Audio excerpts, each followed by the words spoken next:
Hello दोस्तों, आज मैं इस कहानी के माध्यम से आपको बताने जा रहा हूँ भगवान श्री राम और हनुमान में भाई का रिश्ता है। सुने ये पौराणिक कथा। श्री राम के सबसे बड़े बलशाली, ताकतवर और परम भक्त हनुमान का वर्णन रामायण में स्पष्ट है। भगवान राम और श्री हनुमान में सिर्फ भक्त का ही नहीं बल्कि भाई का रिश्ता भी रहा है।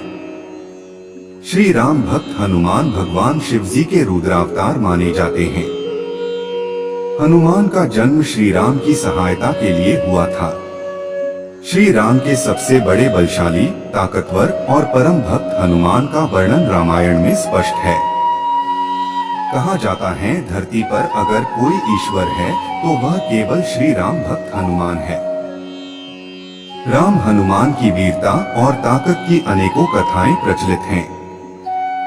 भगवान राम और श्री हनुमान में सिर्फ भक्त का ही नहीं बल्कि भाई का रिश्ता भी रहा है। राम और हनुमान में भाई का रिश्ता। अयोध्या के राजा दशरथ की 3 रानियां कौशल्या, कैकेयी और सुमित्रा थीं। तीनों ही रानियों से संतान प्राप्ति नहीं हुई थी। इससे आहत राजा दशरथ ने पुत्रेष्टि यज्ञ करवाने के लिए श्रृंगी ऋषि से अनुरोध किया।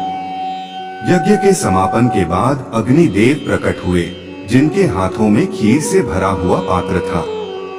अग्निदेव ने उस खीर से भरे हुए पात्र को राजा दशरथ को देते हुए कहा कि इस खीर को तीनों रानियों को खिला दें। इससे आपको 4 पुत्रों की प्राप्ति होगी।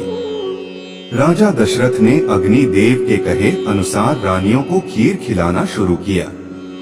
कौशल्या, सुमित्रा ने खीर को ग्रहण कर लिया, परंतु अंत में खीर मिलने पर कैकेयी नाराज हो गई। तभी भगवान शिव ने एक माया रचते हुए चील वहां भेजी।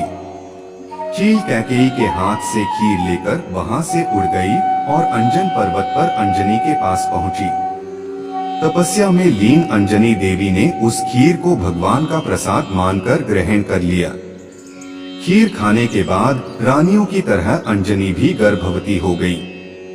जहां राजा दशरथ की तीनों रानियों ने श्री राम, भरत, लक्ष्मण और शत्रुघ्न को जन्म दिया, वहीं देवी अंजनी ने हनुमान जी को जन्म दिया। एक खीर खाने से राम और हनुमान का जन्म हुआ। ऐसे में दोनों के बीच भाई का रिश्ता है।